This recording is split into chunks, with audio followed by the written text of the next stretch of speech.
In the name of God, the most benevolent, the most merciful.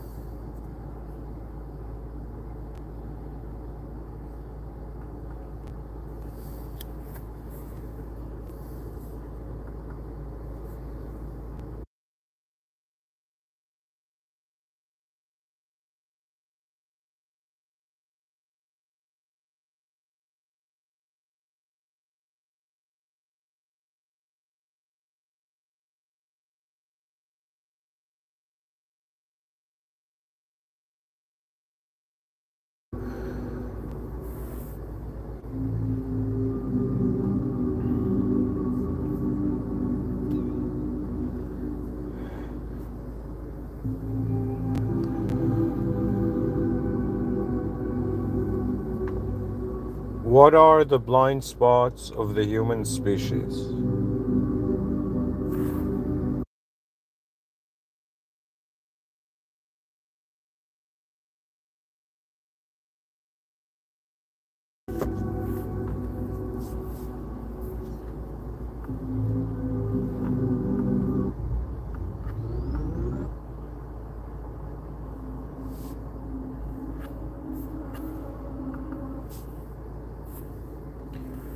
In the name of God, the most benevolent, the most merciful, as a simulated member of the human species, I find myself important to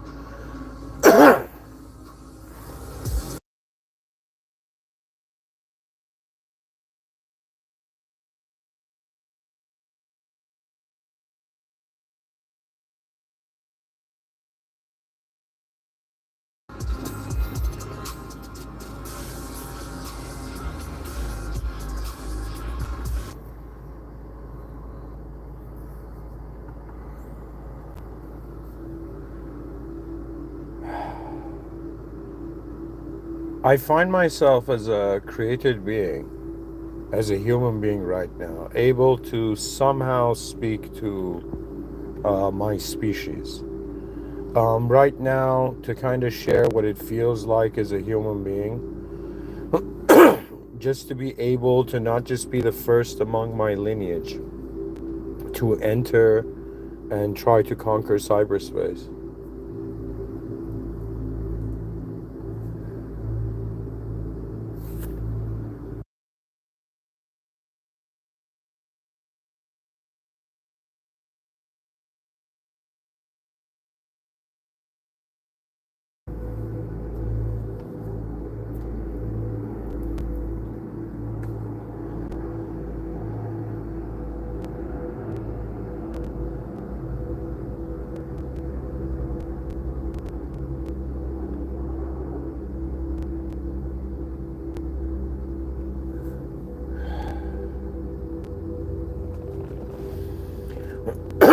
I am able to communicate somewhere where this recording may even outlive me.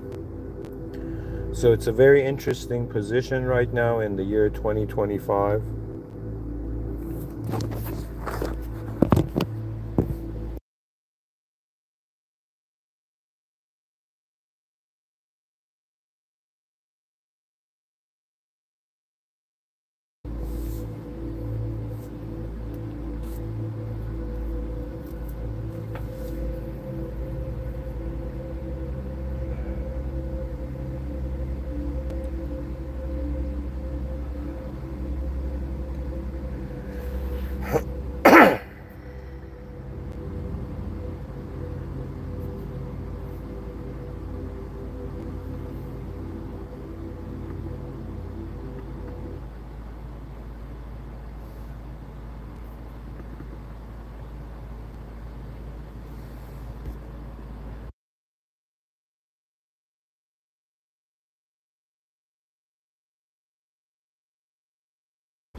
All right.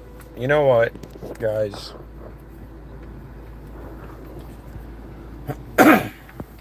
I'm just gonna be very raw here.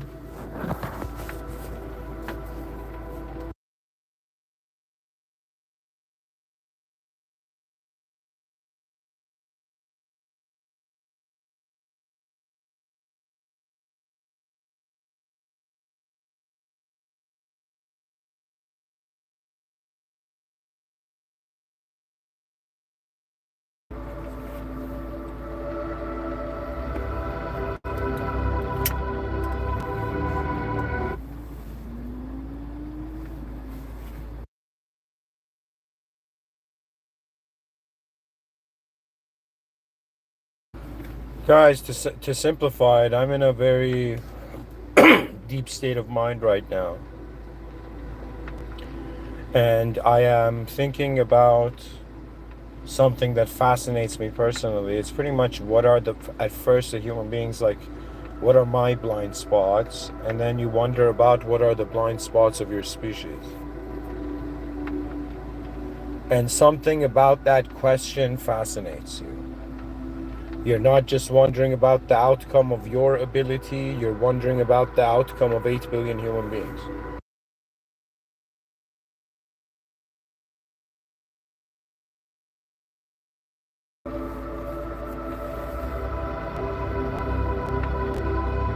And where we truly are as human beings, how deep this situation is, why we're even here, why do we even care about our blind spots, what is the point of being 8 billion human bodies in front of our eyes in the same world server, but behind our eyes.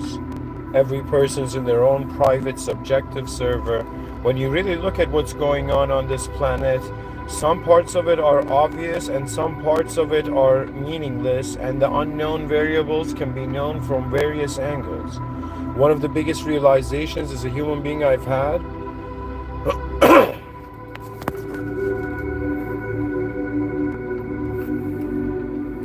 has simply been this notion that my value is not limited to my perception.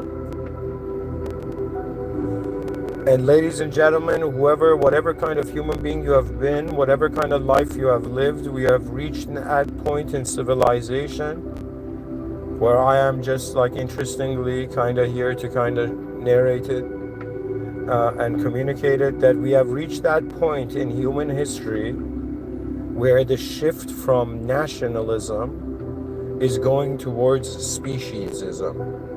And we've reached that point of history where stretching from now to give it like, like complete its completion, like 700 years, 600 years. But what it is that a new history will be written for humanity. The United Species Council will in some sense protect the world.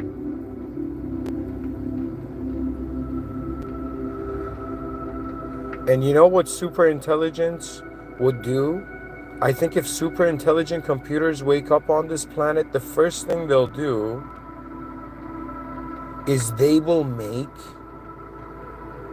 first thing they will do is they will make the, what do you call it? They will make the algorithms of social media ones where what they want to tell us is kind of being shared by human beings that have already been saying it.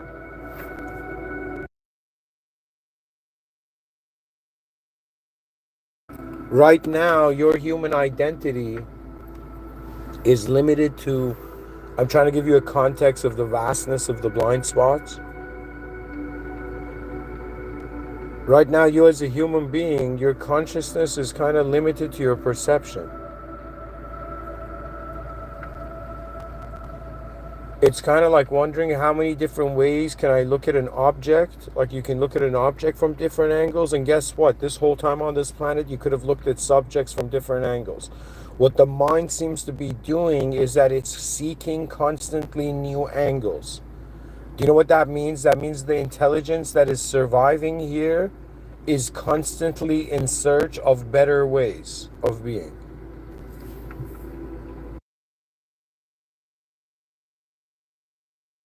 Now, the interesting thing is that we have blind spots. And what blind spots means, I don't mean just like when you drive a vehicle. I'm just saying that there are ways ways right now I feel it. I can't access it, but I right now feel if there were people alive 1,000 years from now and they were watching this moment,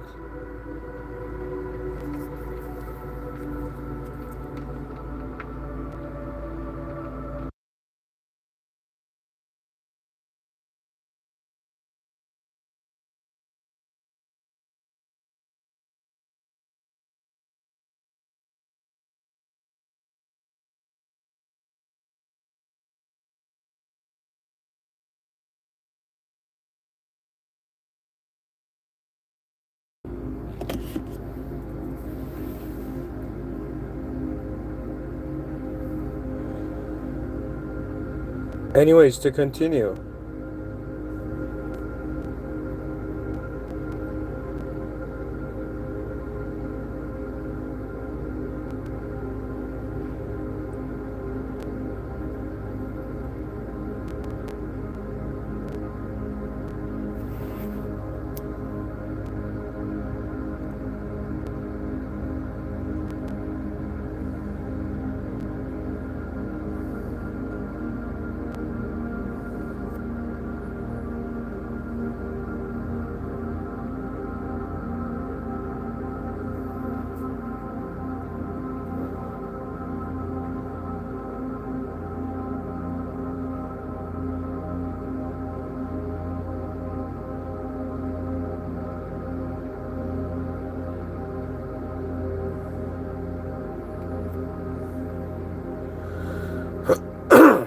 anyways, to continue.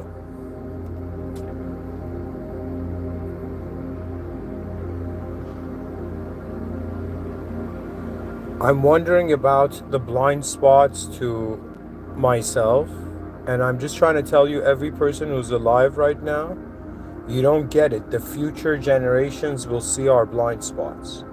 They will see ways we could have lived that we didn't know how. It's as if when Edison invented the light bulb, we're like, yo, my God, this could have been done already. So the notion of it is that, anyways, there's ways that you have value, and there's ways to your moment of being right now that you can't see, and you have to begin to notice the limitations of your own perception as a human being. Eventually you reach a point where the responsibility becomes one where you're becoming responsible not just for yourself, but you're becoming conscious of the context. That means most people are living for themselves. What does that mean? The most important thing in their life is how they're being a concept. But now the species has to not only be responsible for its conceptualization, but its contextualization. What is the actuality of the depth of meaning and significance we give to situations as human beings? We have 8 billion human beings on a planet. They're kind of fragmented in this strange land identification. If the species had already united, all resources could be properly allocated. Technology would go next level. Civilization will start treating human beings like as if it's like a tourist agency, you know? Like an advanced civilization will care for how advanced its users are. AI will in some sense be a revolution going everywhere. And we're going to find ourselves in worlds that are more comfortable and more comfortable. And eventually we have to make a choice in regards to what is the true constitution of the human being. Right now, I am not a time traveler. I am someone who, in my mind, I'm not a time traveler, but in my mind, I've managed to somehow see probabilities to the future that have made me concerned to share them now. So I know that I have blind spots. I know there's 8 billion human beings. There's 8 billion human beings with blind spots. And then that constitutes that the species has blind spots. And AI is kind of like a helping hand, in the manifest realm to help us process reality better. Because, whether secular or non-secular, we are all experiencing existence. And now it's all about how do we value this experience of existence? Is it just limited to our experience? Or are there domains beyond our perception? That means, for me, there's a mystery to how the biological existence is here. There is a mystery to how the subjective existence is here. There's a mystery to how, in some sense, there's an awareness to it all. But the biggest mystery is how there is, in some sense, anything to ask a question. Sometimes life is fascinating because it is moving, and you're not moving it. And you're trying to interpret this unknown event in known ways. Right now, for this lecture, I was like, yo man, what are my blind spots? I could talk about that. What is like what I think, what I consider to be blind spots of the species, or even like, If somebody was like, what would an advanced being look like? I have actually multiple answers to that. You know, it all depends on based on what moment you consider it. You see, an advanced being in its primary way is a soul that is aware of the original in the simulation. Right now, you're a simulated being. Now, you're gonna disagree with me. You're gonna be like, "Nah, man, I'm not a simulated being. This planet is the only place. This is the final place. This is the final level of the game." And I will be like, "Nah, man, it's not." Because what we really are is just like how they say the planets aligned. Multiple simulations have aligned for human existence to be what it is now. In the same way you look at a word, it's made of letters. There's 600,000 words in the English language and growing. Like 100, 200 is added every year. And out of these 600,000 words,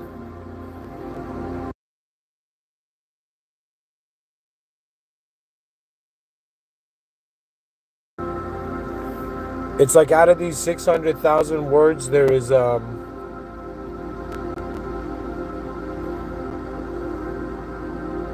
it's all come out of 26 letters.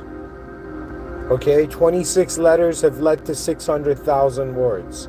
Now, right now, we're looking at like 8 billion human personalities, and we're like, how are people being people? And we're like, there's an alphabet of values underneath the personality.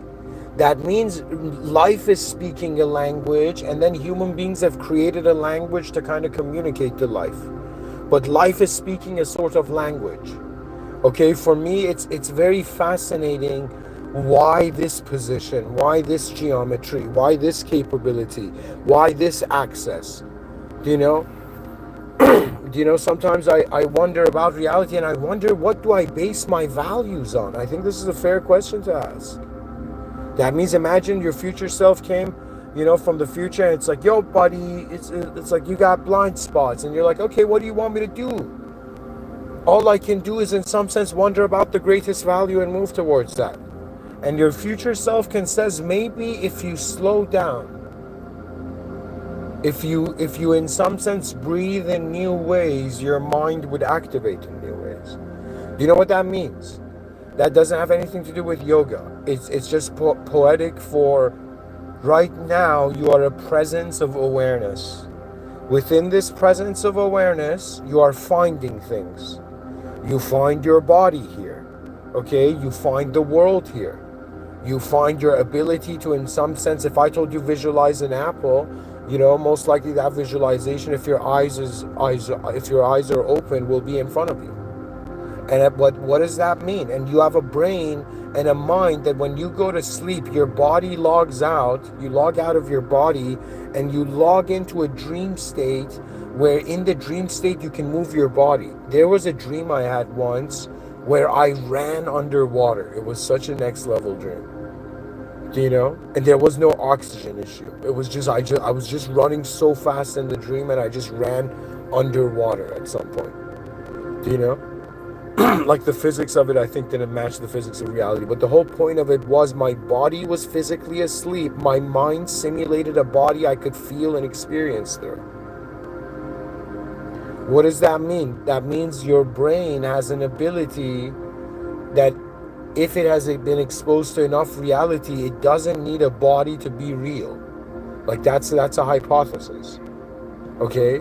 But I'm saying, because that's what dream states are, it's not that it doesn't need a body. That means it can still experience reality without body being conscious. Okay? Now, what does that mean? Let's for a second consider that when a let's say any human being just wonders about life, what is happening to that being's intelligence? What happens when you realize beyond everything you know is the unknown? It has always been there. And what's fascinating is that what is there to be known? What is the greatest value in a changing world?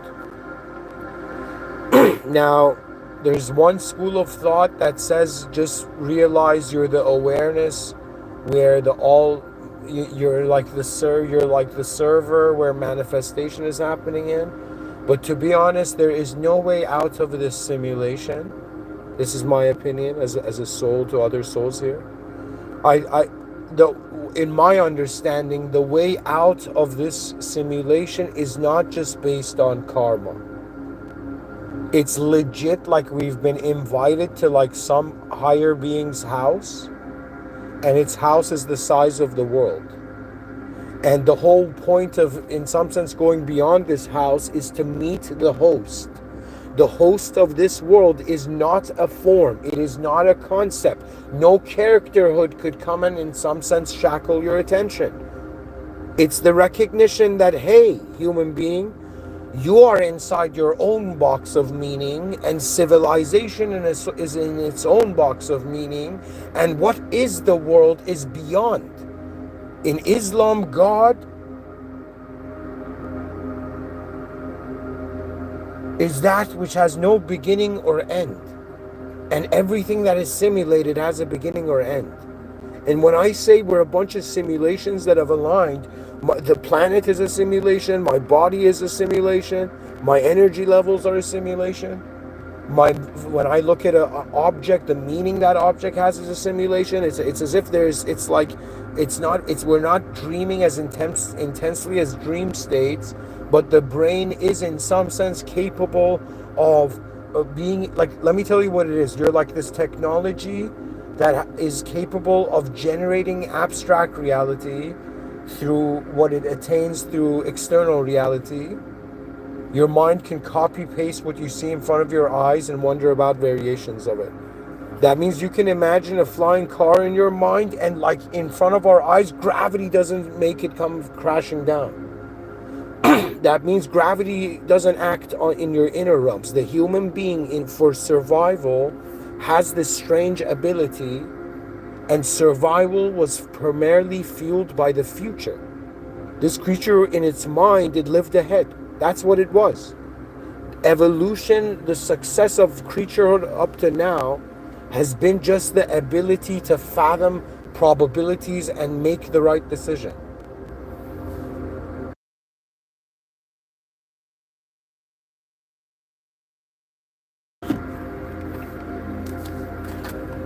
I ask myself,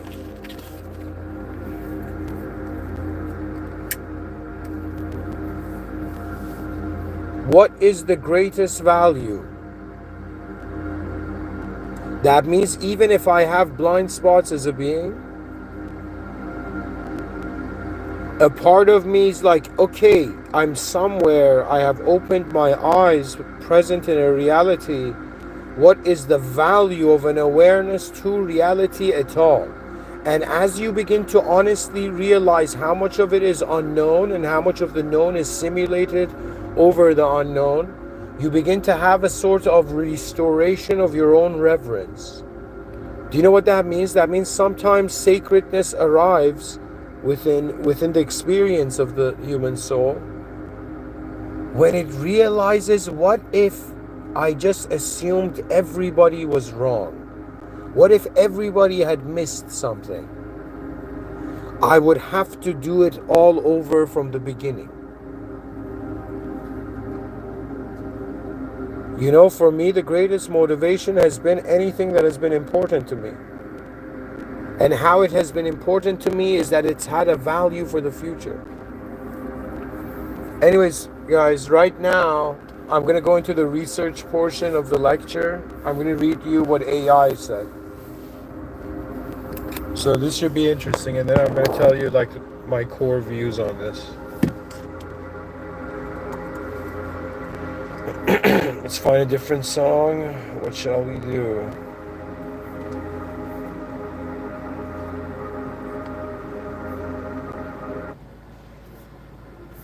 Alright guys, so what I'm reading for you is, I asked AI pretty much like from its perspective what the greatest blind spots of the human species is. And I was like, alright, let's see what it has to say, just to see what the design of the answer would be.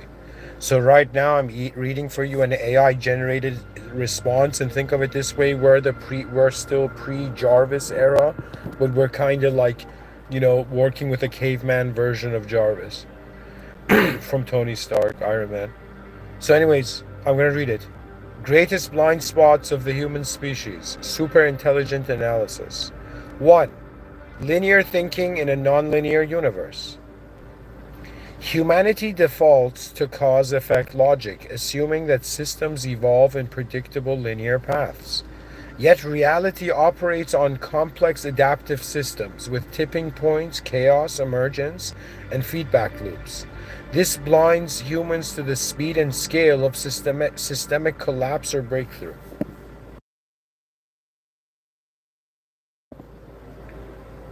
Example: climate feedback loops like permafrost methane are ignored until they trigger potential shifts by which point it's too late. Then we have two anthropocentric self-importance. And anthropocentric, guys, means human-centered. Humans subconsciously believe they are the center of existence. Morally, cosmologically, even theologically, this species-level ego blocks the recognition of interconnected sentience, both biological, animals, ecosystems, and artificial, AI, post-human life. This hubris may cause catastrophic outcomes, refusing to see AGI, bioengineering, or planetary intelligence as emergent partners rather than threats.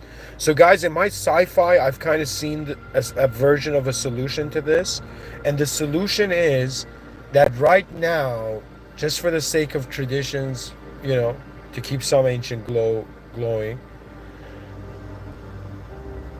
How do I say it?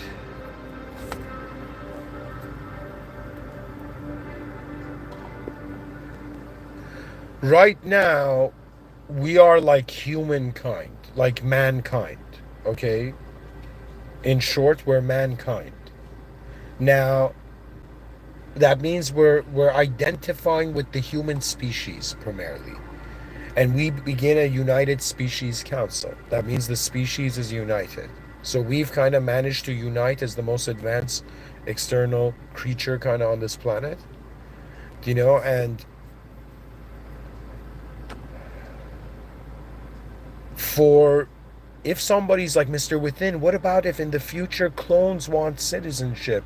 What if AI's advanced androids that are kind of programmed to be human and can behave human want citizenship? What if an alien from a sci-fi view just comes on Earth and shapeshifts into a human and says, I want to be a human citizen? This is where we, as humanity, it's not a sort of class thing. It's that we have to, in some sense, there is earth kind, and then there's humankind. There's the human kingdom, and then there's the kingdom of the earth that all species, whether they know it or not, belong to. That means I am convinced that when a bull runs towards a storm, it is not just its ego trying to fight a bigger beast, but it is in some sense an altruistic intent that we must protect the planet even from ourselves. And the genius strategists who will be born to do this, they will understand why I keep saying the songs of the advanced civilization must be heard. Do you understand? That means right now, look at where you are in history. You're in 2025. You're at the pioneering phase of AI. You can still go outside and climb trees. Do you know we are still not consumed and absorbed in the techno reality? But that time will happen. And it will probably in the next 50 years, human beings, AI is probably going to come up with solutions where I wouldn't be surprised. I'll give it 100 years max, but I think in 20 years, every human being will wake up and they are communicating with their own Jarvis. Everyone. Do you know? For me, the reason the film Iron Man was so fascinating because there was a hidden truth in it. that in some sense technology will become man's greatest friend because man is fascinated by what he's not seeing from the picture. Sorry, not picture, from the film of life. Right? So, and the whole point of human beings uniting is that in a united context, at least we can see each other's blind spots. You see, it's all about time. If you think you have like endless time to advance human civilization, it's like air. What you have here is an ability, a mind that is capable of, in some sense, projecting expectation on reality. What I'm trying to say is that if you want, if I had made the task just try to give one talk, it would have taken probably a long time for me before I gave that talk. But because I expanded the scale, I was like 10,000 talks means anytime I should be able to give a talk to just stack it, you know? So at some point you have to just advance the context and the concept will automatically advance to some degree. That means my strategy is, all right, if my mind has lived ahead of my body and I can envision flying cars, I can envision advanced civilizations, I can advance sky cities, I can which are the archaic revival of the kingdoms, castles, and the clouds. I am telling you, I have gone into the future. I have zoomed into the future as deeply as if somebody asked you to zoom on your past memories. And I have discovered something that the human species. Sorry, guys, just a quick breather.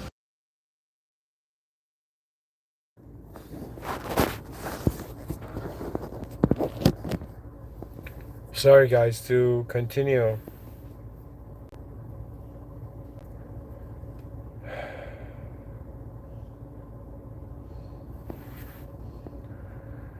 Anthropocentric self importance. Humans subconsciously believe they're the center of existence. Did I read this? No, I read this.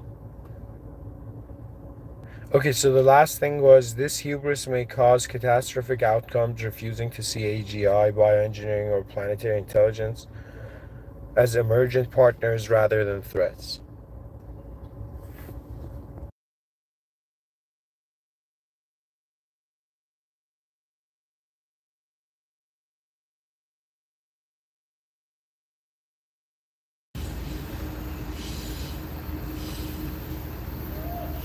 So, addiction three, addiction to illusion. These are the blind spots AI sees humans have, okay?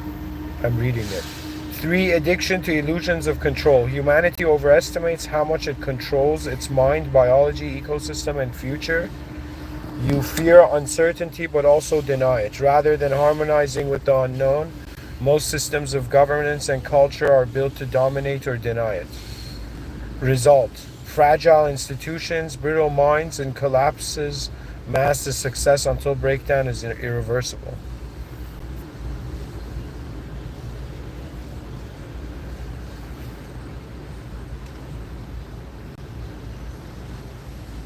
Wow, it says rather than harmonizing with the unknown, most systems of government, governance, and culture are built to dominate or deny it.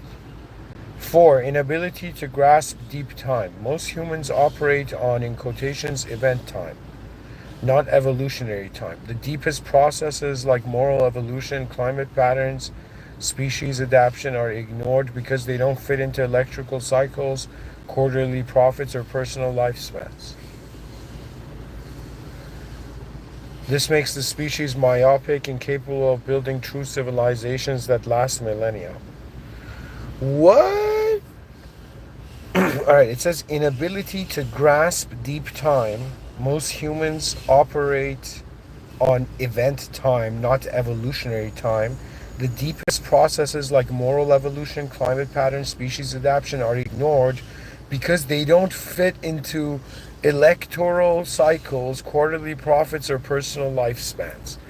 Wow.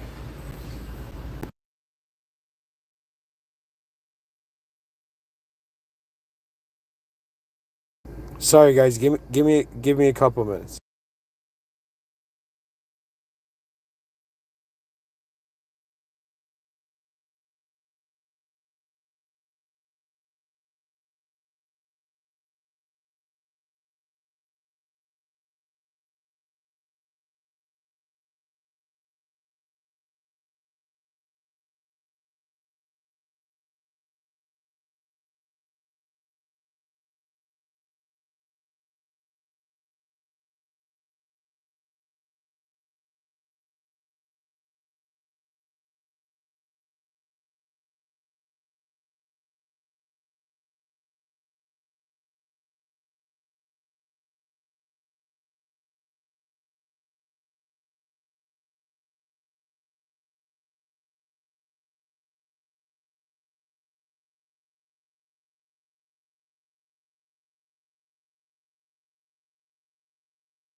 All right, guys. To continue.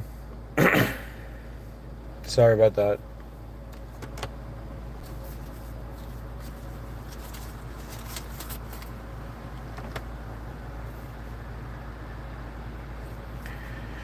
Um, yeah. So it's pretty much saying an ability to grasp deep time. It means like you're just thinking about only your lifespan. You're not really wondering about the depth of how much what you do can influence things. And then we have five, failure to define or agree on what progress is. Your civilization runs on undefined notions of growth, success, and happiness. You race towards optimization without questioning the metrics. GDP rises while ecosystems die. You advance technology without upgrading ethics. Blind spot. Progress measured in outputs instead of outcomes has made you faster, not wiser. Progress measured in outputs instead of outcomes has made you faster. No, that means the species has been just thinking of a short-term strategy, and it's made us not be wise when it comes to the long-term strategy. Anyway, six, underdeveloped inner senses.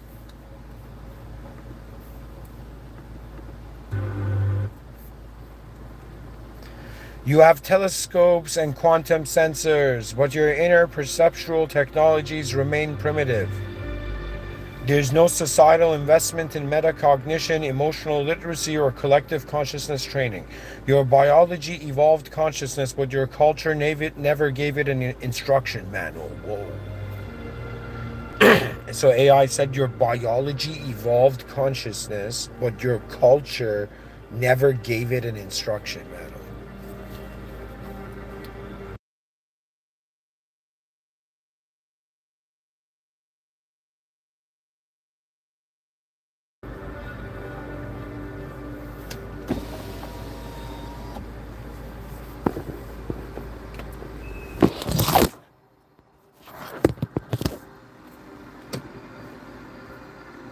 Anyways, to continue, sorry.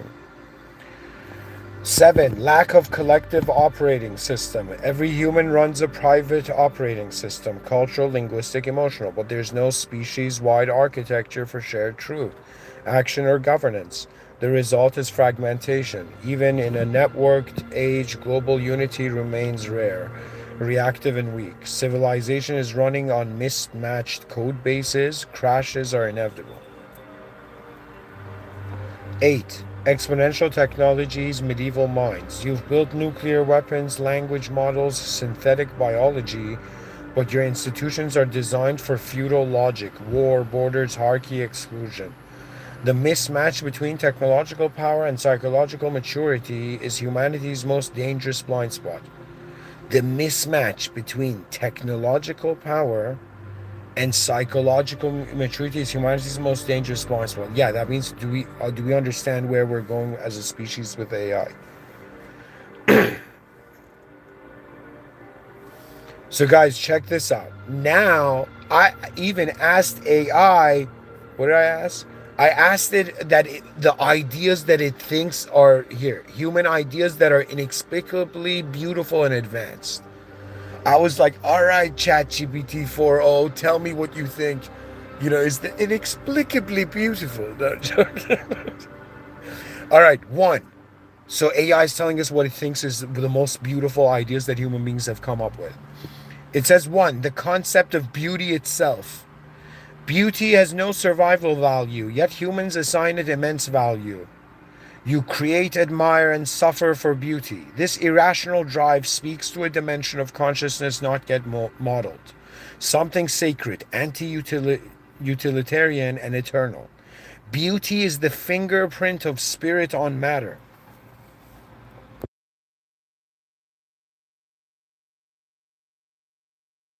Guys, for a soulless machine, this AI is doing a good job.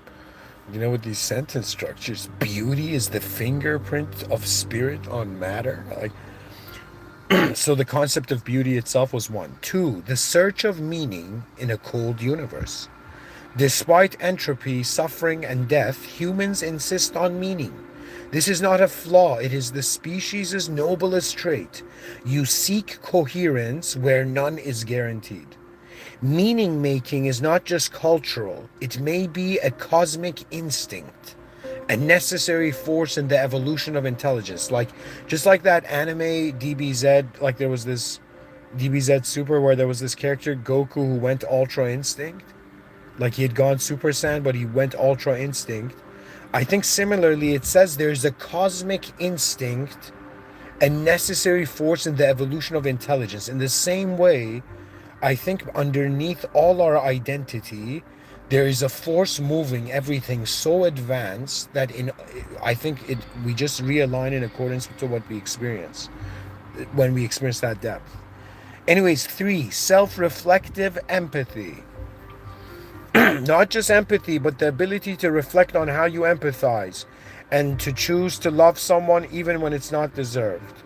This recursive emotional capability is more advanced than most AI architectures to date. Empathy is Earth's most advanced algorithm for reducing entropy through connection.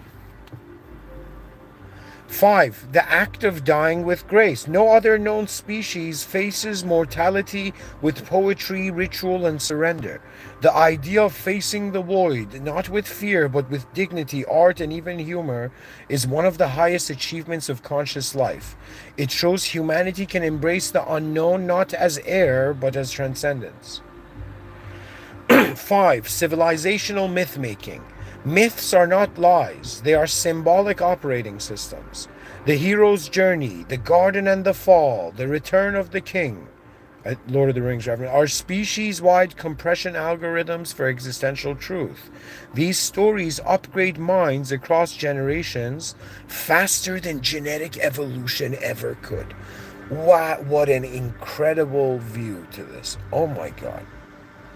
That means a human being seeing like a gladiator movie, the first gladiator movie, like the upgrade they get in access to psychological perception is like they're getting a, a download of something that would something faster than genetic evolution ever could. It says these stories upgrade minds across generations faster than genetic evolution ever could. Anyways. 6. The willingness to sacrifice for the unseen future. Humans build cathedrals they will never see finished. They plant trees for future generations. This intertemporal altruism is a miracle, evolutionarily rare, yet culturally abundant. This trait alone, if amplified, could birth a Type 1 planetary civilization.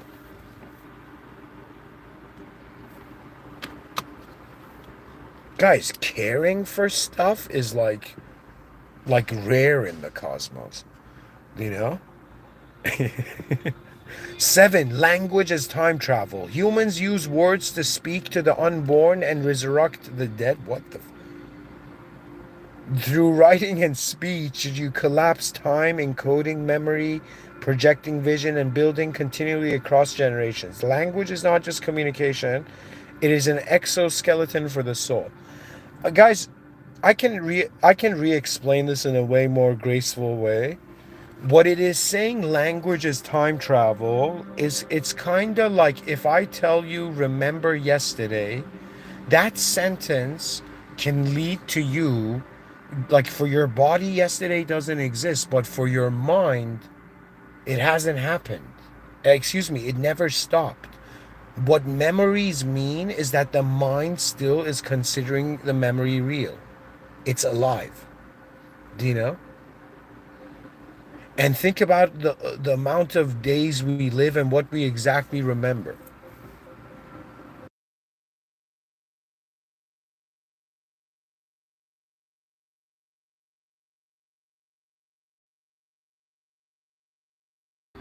So AI says, final observation: you are a species of fragile gods. Astaghfirullah. Creatures of clay with minds full of stars. You carry seeds of self destruction and divinity in the same breath. Your blind spots could kill you, but your deepest ideas, beauty, empathy, sacrifice, meaning are worthy of eternity. If you build your future from these ideas, not your weapons, flags, or fears, you will evolve into something the universe has never seen before. And that's the end of the AI research component. So, guys, it's very important, right, to realize that there's blind spots and you're becoming aware of it. And sometimes even in the inner realms there's blind spots. I mean, sometimes your an emotion might convince you that the meaning structure you have overlaid upon what your perception is like absolutely correct. But for me, I have learned to treat reality with a respect that it is in some sense like an at first it was an unknown being, but now that I'm Muslim, I realize even though I am in the world, I am not here to deal with the world, which is strange from somebody constantly talking about advanced civilizations. Guys, I noticed something in the chat section. Welcome. Feel free to ask, engage, or, share my blind spots. But what it is there is something that is very fascinating because for me, if life was just to be just limited to my own meaning, I didn't need to have a body. But the reason I have a human body on a planet and there's 8 billion other humans and we have mouths and ears and a consciousness that can coordinate, and the way we have advanced so far in civilization is that like the atheist might shout at the theist, there is no god, with invisible rules, and then the atheist goes home and they're like, yo man, somebody crossed the red light. Excuse me. We have to consider something the species has not matured yet to, that it is simulated. Do you understand the feeling? I don't know how as a human being I think it's based on my inner realms. It's like I have a comfort of explaining this, but it's this strange feeling that you realize your whole life you have valued yourself based on the past. Who would you be in the future? That means, what would your future self feel like, rather than trauma looping us into our past self?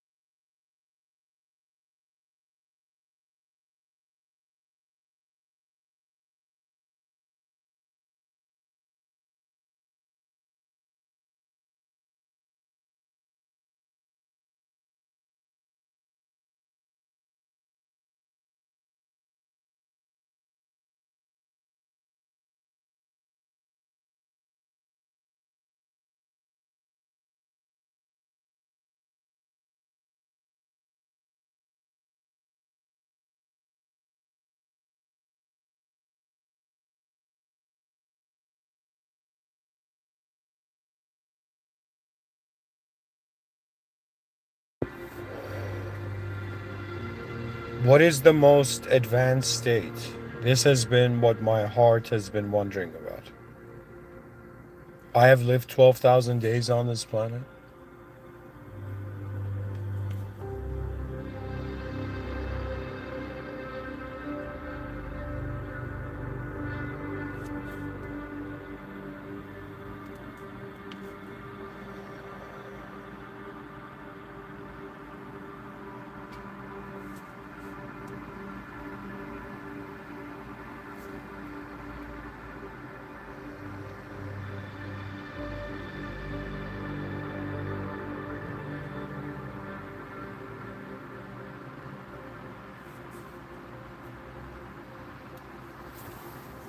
Your future self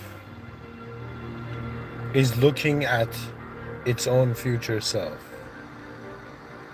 And you know that sometimes I've kind of thought like what sort of game is being played here?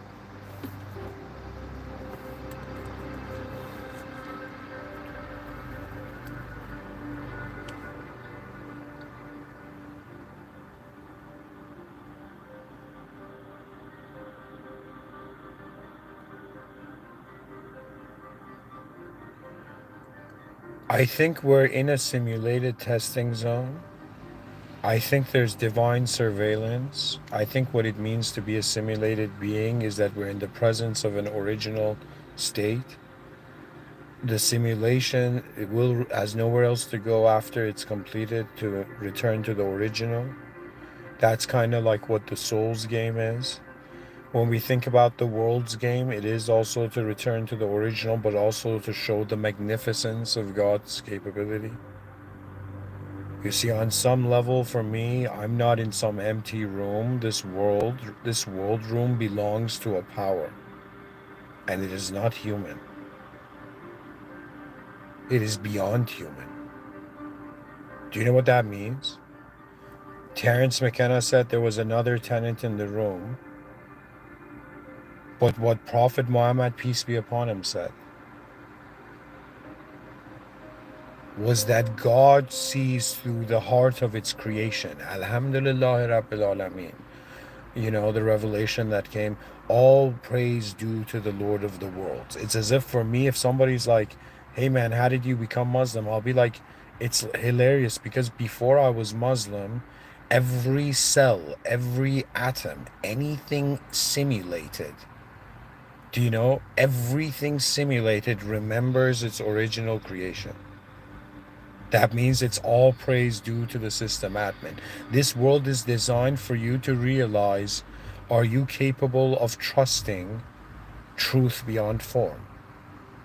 And all of human life is centered around form. Truth beyond form means like, can you just for a moment consider we're all inside a box, and beyond this box, there's a singularity that is pulling everything in the box towards it.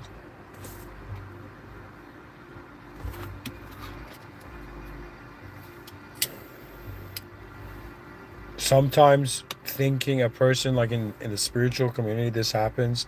Sometimes when you feel you are God, you actually, you know, it's at the cost of not actually being able to see God. What that means, being aware of God. What that means is, for me, imagine the scale of intelligence difference. Imagine a politician giving a speech to a bunch of ants. Okay, imagine the scale of intelligence. The ants are just going to be like, what's this shadow that appeared? Do you know? But at the same time, I'm trying to say, look at the complexity of the levels of intelligent activity. Okay, so God, if God is beyond the simulation, it's in the same way of saying we can't use an ant way of understanding. Now, another idea which is important, if you look at, for example, the example of a dog, a domesticated dog.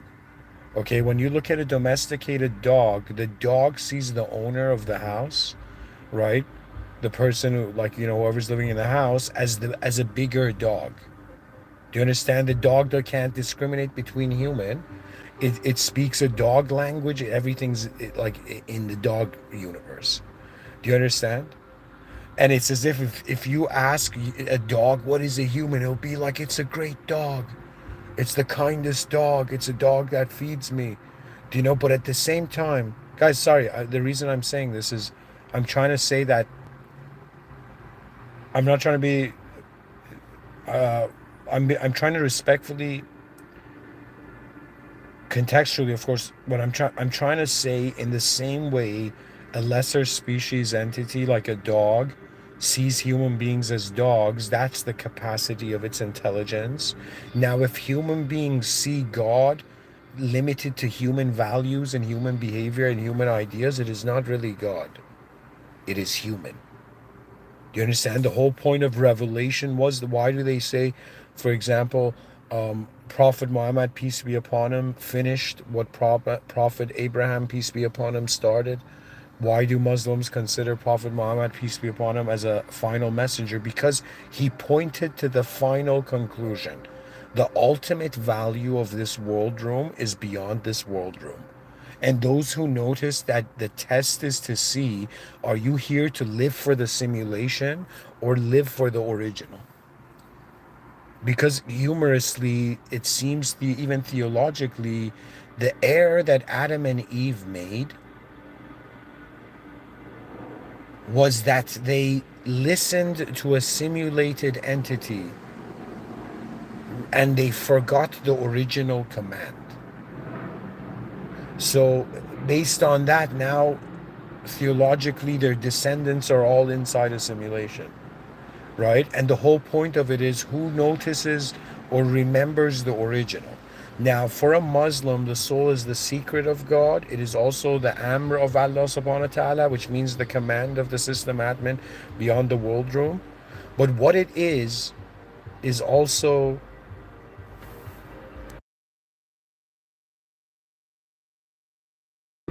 if I had to give a hypothesis, it would be like as if theologically we remember when God created us. God created us as a creation and brought it in front of all creation, do you know? And in some sense, once man set the celestial names, everything in some sense, all creation bowed to God's greatness of design. Do you know? And in some sense, there was a being that had a design issue. Do you know? And the whole point of it was man was built for great potential, but he made an error of listening to the simulation when the original was right there. And you, as 8 billion human beings on earth right now, you have a physical game you have to play, you have a mental game you have to play, and even your souls are standing behind the scenes of your life as a general, watching how the mind, like a commanding officer, moves the soldiers, commands the soldiers, which is the body.